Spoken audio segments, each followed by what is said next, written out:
À l'orée d'une grande forêt vivait un pauvre bûcheron, sa femme et ses 2 enfants. Le garçon s'appelait Hansel et la fille Gretel. La famille ne mangeait guère. Une année que la famine régnait dans le pays et que le pain lui-même vint à manquer, le bûcheron ruminait des idées noires, une nuit dans son lit, et remâchait ses soucis. Il dit à sa femme : « Qu'allons-nous devenir ?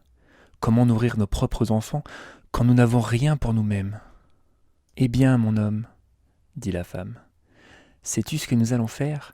Dès l'aube, nous conduirons les enfants au plus profond de la forêt, nous leur allumerons un feu et leur donnerons à chacun un petit morceau de pain.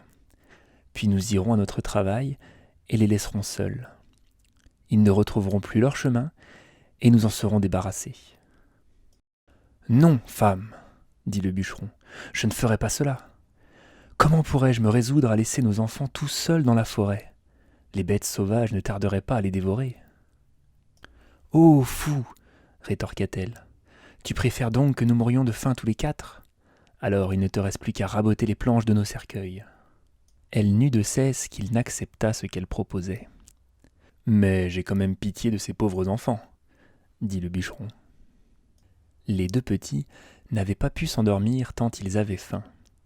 Ils avaient entendu ce que la marâtre disait à leur père. Gretel pleura des larmes amères et dit à son frère : « C'en est fait de nous. »« Du calme, Gretel, dit Hansel. Ne t'en fais pas, je trouverai un moyen de nous en tirer. » Quand les parents furent endormis, il se leva, enfila ses habits, ouvrit la chatière et se glissa dehors. La lune brillait dans le ciel et les graviers blancs, devant la maison, étincelaient comme des diamants. Hansel se pencha et en mit dans ses poches autant qu'il put. Puis il rentra dans la maison et dit à Gretel : « Aie confiance, chère petite sœur, et dors tranquille. Dieu ne nous abandonnera pas. » Et lui-même se recoucha. Quand vint le jour, avant même que le soleil ne se levât, la femme réveilla les 2 enfants. « Debout, paresseux ! Nous allons aller dans la forêt pour y chercher du bois. » Elle leur donna un morceau de pain à chacun et dit : « Voici pour le repas de midi.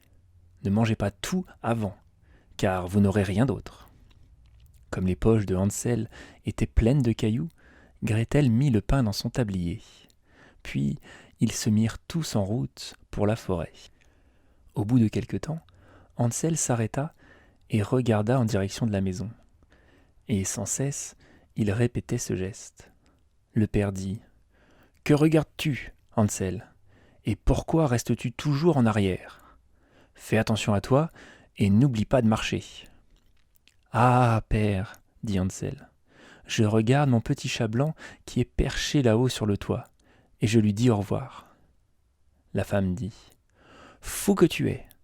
Ce n'est pas le chaton, c'est un reflet de soleil sur la cheminée. » Hansel, en réalité, n'avait pas vu le chat. Mais à chaque arrêt, il prenait un caillou blanc dans sa poche et le jetait sur le chemin.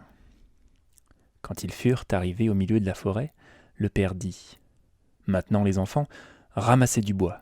Je vais allumer un feu pour que vous n'ayez pas froid. » Hansel et Gretel amassèrent des brindilles au sommet d'une petite colline. Quand on y eut mis le feu et qu'il eut bien pris, la femme dit : « Couchez-vous auprès de lui, les enfants, et reposez-vous. Nous allons abattre du bois. Quand nous aurons fini, nous reviendrons vous chercher. » Hansel et Gretel s'assirent auprès du feu, et quand vint l'heure du déjeuner, ils mangèrent leurs morceaux de pain. Ils entendaient retentir des coups de hache et pensaient que leur père était tout proche. Mais ce n'était pas la hache.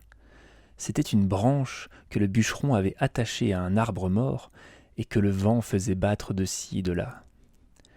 Comme ils étaient assis là depuis des heures, les yeux finirent par leur tomber de fatigue et ils s'endormirent.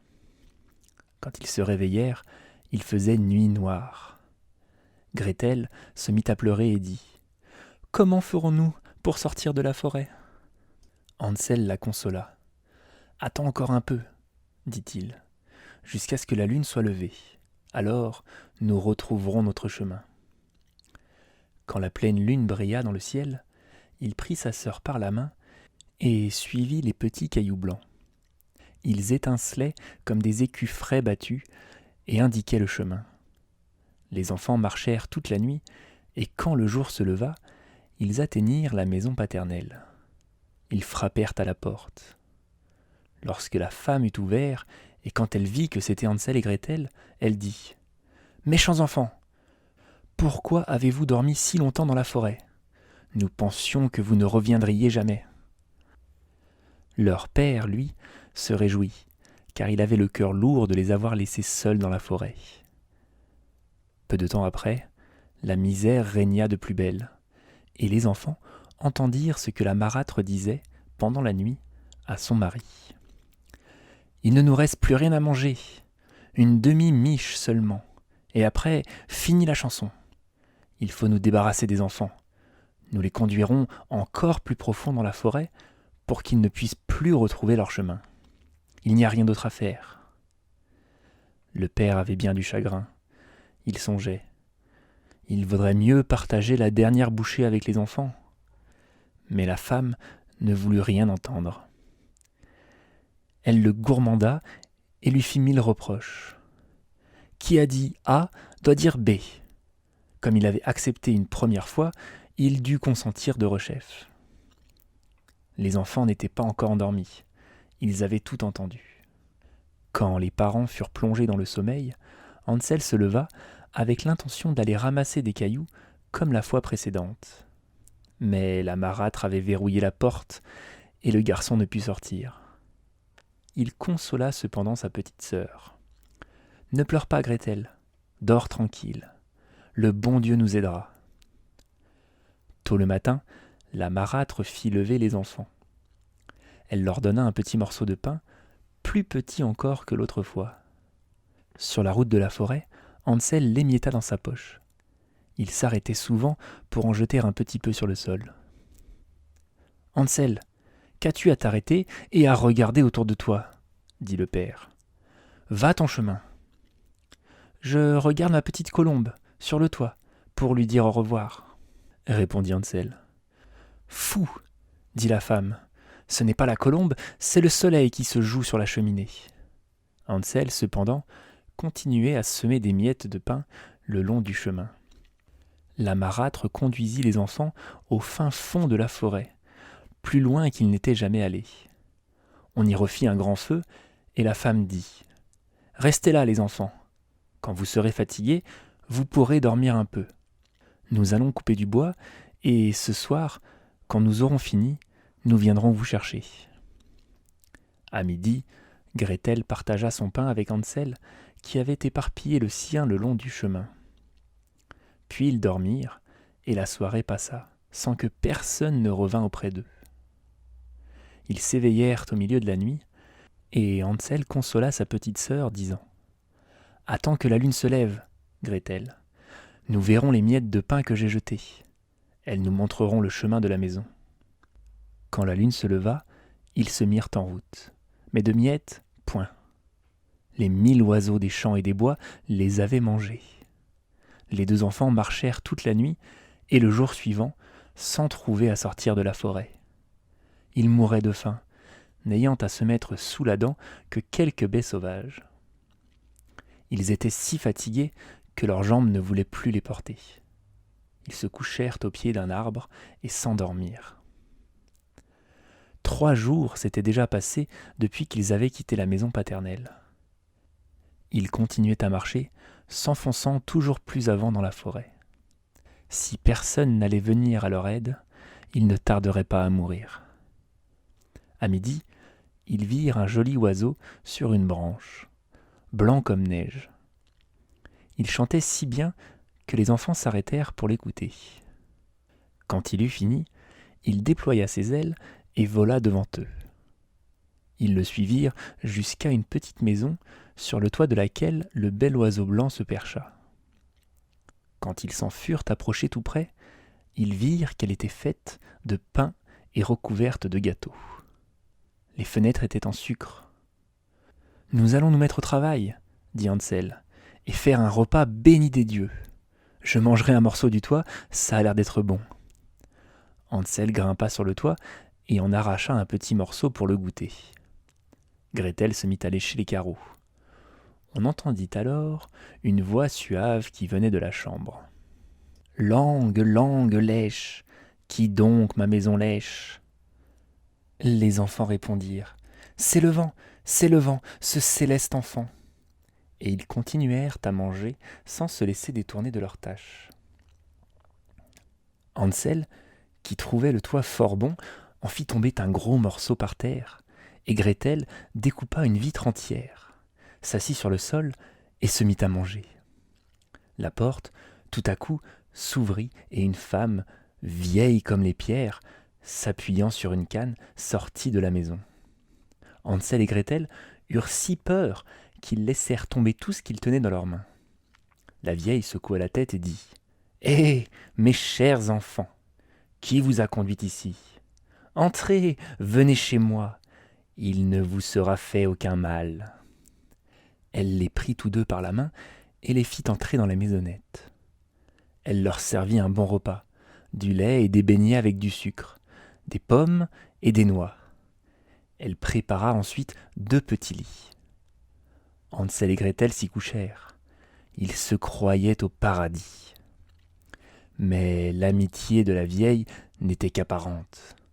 En réalité, c'était une méchante sorcière à l'affût des enfants. Elle n'avait construit la maison de pain que pour les attirer. Quand elle en prenait un, elle le tuait, le faisait cuire et le mangeait. Pour elle, c'était alors un jour de fête. La sorcière avait les yeux rouges et elle ne voyait pas très clair. Mais elle avait un instinct très sûr, comme les bêtes. Elle sentait venir de loin les êtres humains. Quand Hansel et Gretel s'étaient approchés de sa demeure, elle avait ri méchamment et dit d'une voix mielleuse « Ceux-là, je les tiens. Il ne faudra pas qu'ils m'échappent. » À l'aube, avant que les enfants ne soient éveillés, elle se leva. Quand elle les vit qui reposaient si gentiment, avec leurs bonnes joues toutes roses, elle murmura « Quel bon repas je vais faire !» Elle attrapa Hansel de sa main rêche, le conduisit dans une petite étable et l'y enferma au verrou. Il eut beau crier, cela ne lui servit à rien. La sorcière s'approcha ensuite de Gretel, la secoua pour la réveiller et s'écria « Debout, paresseuse! Va chercher l'eau et prépare quelque chose de bon à manger pour ton frère. Il est enfermé à l'étable et il faut qu'il engraisse. Quand il sera à point, je le mangerai. » Gretel se mit à pleurer, mais cela ne lui servit à rien. Elle fut obligée de faire ce que lui demandait l'ogresse. On prépara pour le pauvre Hansel les plats les plus délicats. Gretel, elle, n'eut droit qu'à des carapaces de crabes. Tous les matins, la vieille se glissait jusqu'à l'écurie et disait « Hansel, tends tes doigts, que je vois si tu es déjà assez gras. » Mais Hansel tendait un petit os, et la sorcière, qui avait de mauvais yeux, ne s'en rendait pas compte. Elle croyait que c'était vraiment le doigt d'Hansel, et s'étonnait qu'il n'engraissât point. Quand 4 semaines furent passées, et que l'enfant était toujours aussi maigre, elle perdit patience, et décida de ne pas attendre plus longtemps. « Holà, Gretel !» cria-t-elle. « Dépêche-toi d'apporter de l'eau. Que Hansel soit gras ou maigre, c'est demain que je le tuerai et que je le mangerai. » Ah, comme elle pleurait, la pauvre petite, en charriant ses seaux d'eau, comme les larmes coulaient le long de ses joues. « Dieu bon, aide-nous donc !» s'écria-t-elle. « Si seulement les bêtes de la forêt nous avaient dévorés, au moins serions-nous morts ensemble. »« Cesse de te lamenter, » dit la sorcière. « Ça ne te servira à rien. » De bon matin, Gretel fut chargée de remplir la grande marmite d'eau et d'allumer le feu. « Nous allons d'abord faire la pâte, » dit la sorcière. « J'ai déjà fait chauffer le four et préparé ce qu'il faut. » Elle poussa la pauvre Gretel vers le four, d'où sortaient de grandes flammes. « Faufile-toi dedans, » ordonna-t-elle, et vois s'il est assez chaud pour la cuisson. Elle avait l'intention de fermer le four quand la petite y serait pour la faire rôtir. Elle voulait la manger, elle aussi. Mais Gretel devina son projet et dit « Oh, je ne sais pas comment faire. Comment entre-t-on dans ce four ?»« Petite oie, dit la sorcière. L'ouverture est assez grande. Vois, je pourrais y entrer moi-même. » Et elle y passa la tête. Alors Gretel la poussa vivement dans le four, claqua la porte et mit le verrou. La sorcière se mit à hurler épouvantablement. Mais Gretel s'en alla, et cette épouvantable sorcière n'eut plus qu'à rôtir. Gretel, elle, courut aussi vite qu'elle le pouvait chez Hansel. Elle ouvrit la petite étable et dit « Hansel, nous sommes libres. La sorcière, la vieille sorcière est morte. » Hansel bondit hors de sa prison, aussi rapide qu'un oiseau dont on vient d'ouvrir la cage. Comme ils étaient heureux, comme ils se prirent par le cou, dansèrent et s'embrassèrent. N'ayant plus rien à craindre, ils pénétrèrent dans la maison de la sorcière. Dans tous les coins, il y avait des caisses pleines de perles et de diamants. « C'est encore mieux que mes petits cailloux, » dit Hansel en s'en remplissant les poches. Et Gretel ajouta « Moi aussi, je veux en rapporter à la maison. » Et elle en mit tant qu'elle put dans son tablier. « Maintenant, il nous faut partir, » dit Hansel, « si nous voulons fuir cette forêt ensorcelée. » Au bout de quelques heures, ils arrivèrent sur les bords d'une grande rivière. « Nous ne pourrons pas la traverser, » dit Hansel. « Je ne vois ni passerelle ni pont. »« On n'y voit aucune barque non plus, » dit Gretel. « Mais voici un canard blanc. Si je lui demande, il nous aidera à traverser. » Elle cria « Petit canard, petit canard, nous sommes Hansel et Gretel. Il n'y a ni barque, ni gué, ni pont. Fais-nous passer avant qu'il ne soit trop tard. » Le petit canard s'approcha et Hansel se mit à califourchon sur son dos. Il demanda à sa sœur de prendre place à côté de lui. « Non, répondit-elle, ce serait trop lourd pour le canard. Nous traverserons l'un après l'autre. » La bonne petite bête les mena ainsi à bon port. Quand ils eurent donc passé l'eau sans dommage, ils s'aperçurent au bout de quelque temps que la forêt leur devenait de plus en plus familière. Finalement, ils virent au loin la maison de leur père. Ils se mirent à courir, se ruèrent dans la chambre de leurs parents et sautèrent au cou de leur père. L'homme n'avait plus eu une seule minute de bonheur depuis qu'il avait abandonné ses enfants dans la forêt. Sa femme était morte. Gretel secoua son tablier et les perles et les diamants roulèrent à travers la chambre. Hansel en sortit d'autres de ses poches par poignées. C'en était fini des soucis. Ils vécurent heureux tous ensemble.